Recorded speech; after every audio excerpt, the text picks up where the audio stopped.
ao programa Hora do Estudo Bíblico, com o doutor e professor Lehmann Strauss.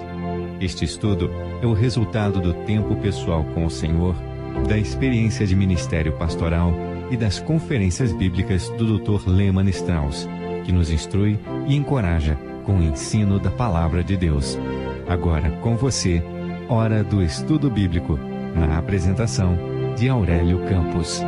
Bem-vindos ao programa Hora do Estudo Bíblico. Mais uma vez quero agradecer a cada um de vocês que tem orado por esse ministério, que tem orado por mim. Muito obrigado. Obrigado também por sua correspondência, o seu e-mail, a sua carta, pelo apoio, não apenas na oração, mas também financeiramente. A sua participação é muito importante nesse ministério. Muito bem, abra sua Bíblia no livro de Gênesis, capítulo 3. Hoje veremos sobre o juízo pronunciado sobre a mulher. Gênesis 3, versículo 16. Mas antes de ler a palavra de Deus, vamos buscar ao Senhor em oração. Pai querido, nós te agradecemos pelo teu amor, por ter enviado Cristo Jesus para morrer por nós na cruz. E assim, trazer a salvação para cada um de nós pecadores. Amado Deus, ajuda-nos a guardar a tua santa palavra em nossos corações, para que possamos estar preparados contra os ataques do inimigo. Senhor, nós te agradecemos por tua palavra e por tê-la preservado através dos tempos. Fala conosco neste dia, Senhor, através da tua santa palavra e abençoe a vida de cada um dos nossos ouvintes. Nós oramos em nome de Jesus. Amém. Muito bem, Gênesis, capítulo 3, versículo 16.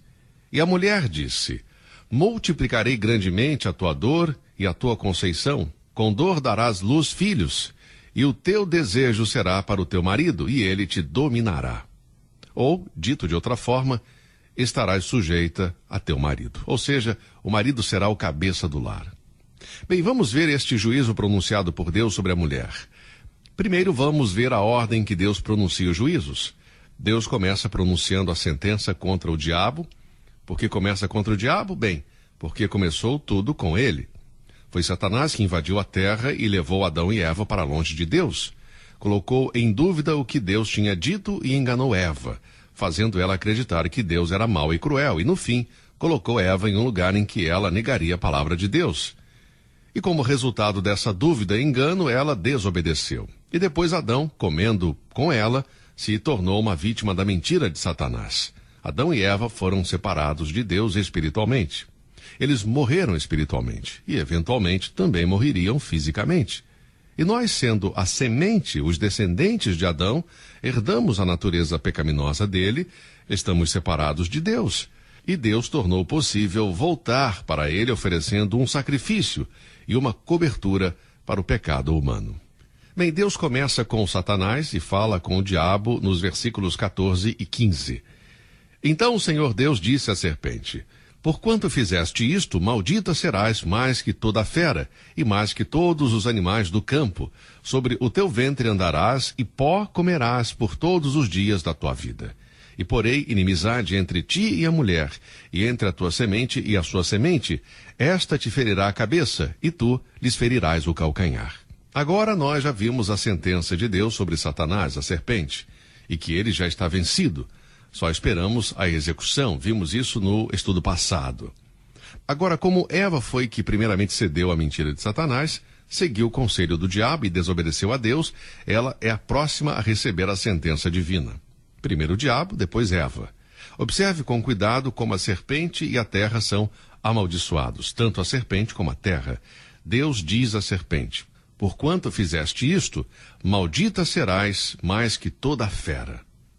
Deus amaldiçoou a serpente e a terra, mas observe que ele não amaldiçoou Adão e Eva. Esse tipo de juízo não veio sobre o homem e a mulher, porque o homem foi criado para ter comunhão com Deus. E embora o homem tivesse desobedecido a Deus abertamente e voluntariamente, e assim quebrou a comunhão e ficou separado de Deus, Deus vai recuperar a sua criatura. Ele criou o homem para ter comunhão com ele, por isso, esta maldição não foi para o homem ou para a mulher.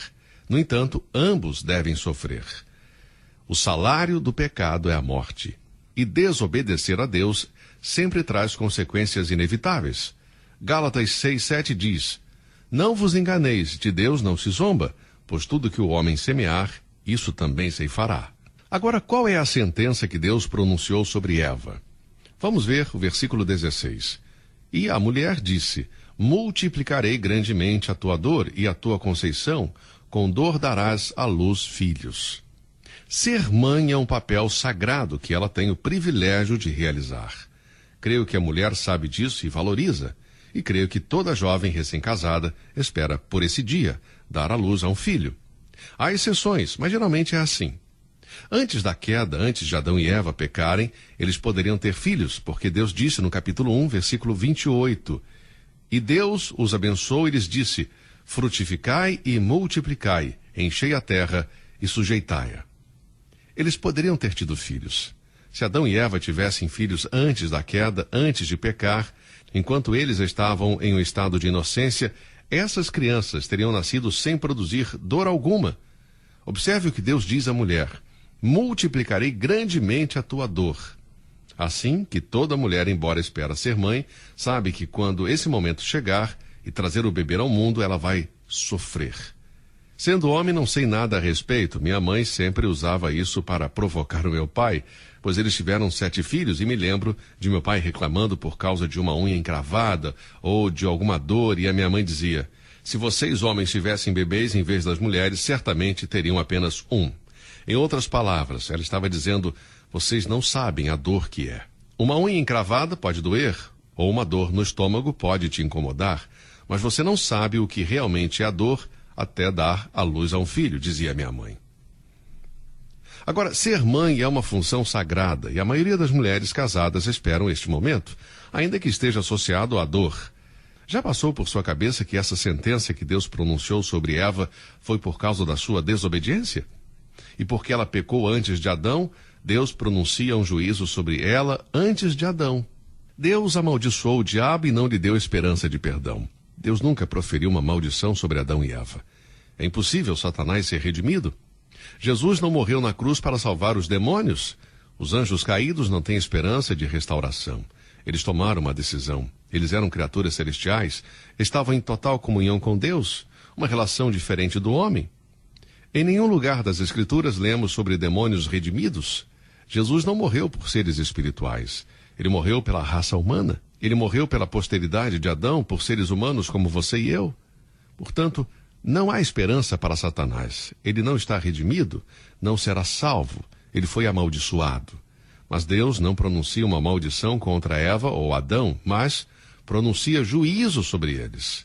Por causa do pecado de Eva, ela vai sofrer dor quando tiver filhos.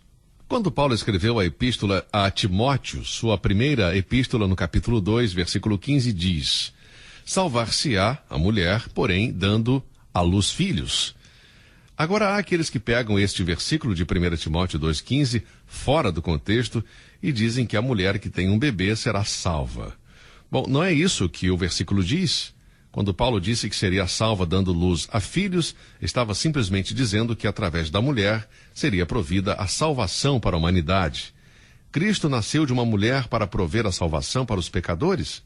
É preciso lembrar que o versículo 15 de Gênesis diz: porém inimizade entre ti e a mulher, e entre a tua descendência e a sua descendência.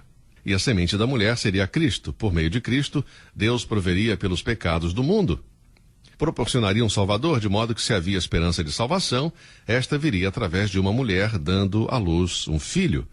E claro, esse filho era o Senhor Jesus Cristo.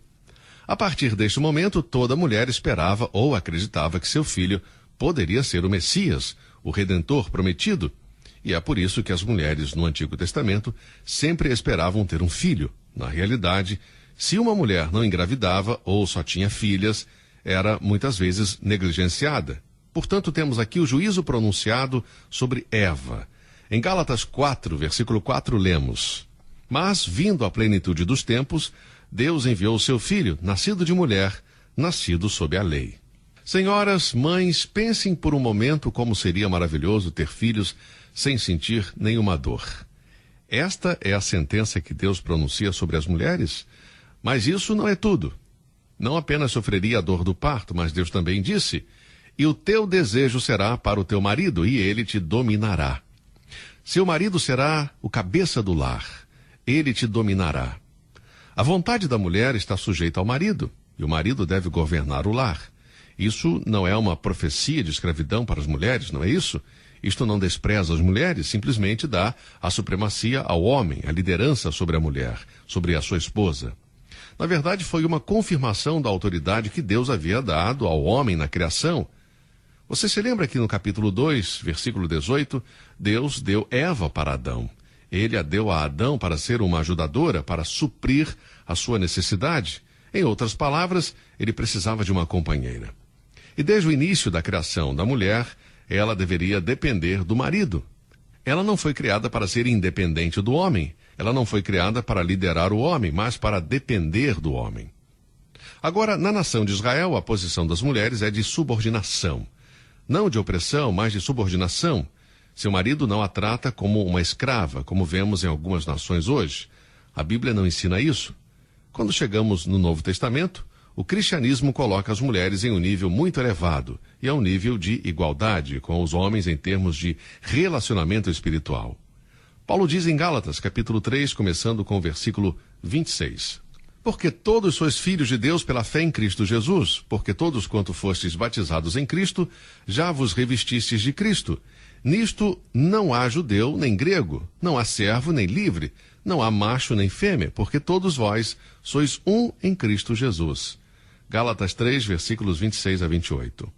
Veja, o Evangelho tem uma influência que iguala. Eu não sou melhor que a minha esposa. E seria um pensamento egoísta pensar assim. Na verdade, eu não estaria onde estou hoje se não fosse por minha esposa. Minha esposa me levou a Cristo Jesus. Agora minha esposa crê no que a Bíblia ensina. Em Efésios capítulo 5, começando com o versículo 22, Paulo diz: Vós, mulheres, sujeitai-vos a vossos maridos, como ao Senhor, porque o marido é a cabeça da mulher. Efésios 5, 22. Isso é o que Deus está dizendo aqui para Eva, em Gênesis 3,16. Ele te dominará, seu marido te dominará. Agora, isso não faz da esposa uma escrava, não a torna menos importante aos olhos de Deus. Não, de maneira nenhuma, não é isso o que o Evangelho significa. A ideia é que a mulher deve se submeter ao seu marido. Agora também diz: maridos, amais as vossas mulheres, como Cristo amou a igreja e se entregou por ela. Embora haja por parte das mulheres a submissão, deve haver um sentimento de amor e respeito e apreço que o homem deve ter para com sua esposa. Há reciprocidade. Vamos voltar para a passagem de Efésios 5. Lemos os versículos 22 a 24. Mas deixe-me acrescentar o versículo 25. Maridos, amai as vossas mulheres como Cristo amou a igreja e se entregou por ela. Sei que eu estou falando agora com alguns homens que estão ouvindo o programa. Deixe-me dizer algo como um irmão em Cristo. Deixe-me dizer que se você e eu, como maridos, obedecemos à palavra de Deus, as nossas mulheres responderiam mais prontamente aos nossos desejos. Em Efésios 5, 25, o marido deve ser como Cristo. Maridos, amai as vossas mulheres como Cristo amou a igreja e assim mesmo se entregou por ela. O que este versículo está dizendo é que todo marido, crente, deve refletir Cristo. E o que Cristo fez? Ele amou a igreja e se entregou por ela. Então, isso me diz que o meu amor por minha esposa deve ser tão grande que eu tenha que estar disposto a me entregar por minha esposa. Isso significa sacrifício da minha parte como homem. Em Colossenses 3,18, Paulo diz algo sobre o relacionamento entre marido e mulher. Ali nós lemos: Vós, mulheres, sujeitai-vos a vossos maridos, como convém no Senhor. Quando Pedro escreveu sua primeira carta, também disse algo em relação ao versículo 16 de Gênesis, capítulo 3. Ele disse em 1 Pedro 3, versículos de 1 a 4. Do mesmo modo, vós, mulheres, sede submissas a vossos maridos, para que, mesmo se alguns não obedecem à palavra, seja ganho sem palavras pelo comportamento de suas mulheres, como eles observam sua conduta casta e respeitosa. O enfeite delas não seja o exterior, no frisado dos cabelos, no uso de joias de ouro, na compostura dos vestidos, mas o homem encoberto no coração, no incorruptível traje de um espírito manso e quieto, que é precioso diante de Deus. Estes versículos têm sido tirados do contexto por alguns que dizem o que o versículo não diz. Por exemplo, eu conheço pessoas que dizem que nunca vão usar um anel de ouro porque Pedro fala sobre ornamentos de ouro. Ou que você não pode tingir os cabelos. Agora, não vamos ler na Bíblia o que a Bíblia não diz. Pedro está dizendo aqui como uma esposa pode mostrar o seu amor e respeito pelo seu marido, estar em submissão a ele. Cuidado com o seu comportamento, não deixe que apenas a sua aparência exterior atraia o seu marido. O exterior apela para a carne. Agora, eu quero que a minha mulher tenha uma boa aparência, que se arrume. Eu gosto de vê-la com o cabelo arrumado. Eu gosto de vê-la bem vestida, que seja atraente fisicamente. Mas há algo muito mais importante do que a aparência exterior da minha mulher. É o seu espírito, a sua atitude. Em Gênesis 3,16, Deus disse a Eva: teu desejo será para o teu marido e ele te dominará. Vejam, mulheres, o ornamento que vai ganhar seu marido para Cristo ou o ornamento que vai atrair o marido para a esposa é uma mulher que tem o espírito de amor, mansidão e compaixão. Deus não está depreciando a mulher, por favor, não pense assim. Gênesis 3,16 não diz isso. Agora, é óbvio que a mulher é a mais frágil dos dois. Eu vou mostrar isso mais tarde, em outro estudo. A mulher é o sexo frágil. Sinceramente, eu creio que é por esta razão que Satanás apareceu a Eva primeiro e não a Adão. Creio que ele sabia que tinha uma melhor chance de conquistá-la, porque quando Paulo escreve a Timóteo, ele disse: e Adão não foi enganado, mas a mulher, sendo enganada, caiu em transgressão. Portanto, vemos que Adão sabia, ele não foi enganado. Eu não estou dizendo que você não pode confiar nas mulheres, mas as mulheres são um pouco mais sensíveis, mais vulneráveis nas emoções, mais do que os homens. Deus não está dizendo que as mulheres são menos, mas está dizendo que o seu desejo será para o seu marido e que ele a governará, será o cabeça do lar. Também tenho coisas a dizer para os maridos, mas agora estamos vendo o que Deus está dizendo e ensinando em Gênesis 3, versículo 16, onde Deus pronuncia a sua sentença sobre a mulher. Se você acredita que o movimento de libertação das mulheres e os movimentos feministas são a melhor coisa, deixe-me dizer algo para você. A maior liberdade que você pode ter como uma mulher é se entregar a Cristo Jesus. A Bíblia diz: se o Filho vos libertar, sereis verdadeiramente livres. A mulher livre é a mulher que tem uma comunhão com Deus através da fé em Jesus Cristo. Bem, vamos ficar por aqui em relação à sentença divina contra a mulher. Em nosso próximo estudo, vamos ver o que Deus diz ao homem, no versículo 17 de Gênesis, capítulo 3. Que Deus o abençoe e até o nosso próximo estudo. Você ouviu Hora do Estudo Bíblico, com o professor e doutor Lehmann Strauss, na apresentação de Aurélio Campos. Se você deseja ouvir novamente esta mensagem, visite a nossa página na internet, www.bbnradio.org. Fica o convite para você nos acompanhar amanhã, neste mesmo horário, aqui na BBN. Hora do Estudo Bíblico é uma produção da BBN.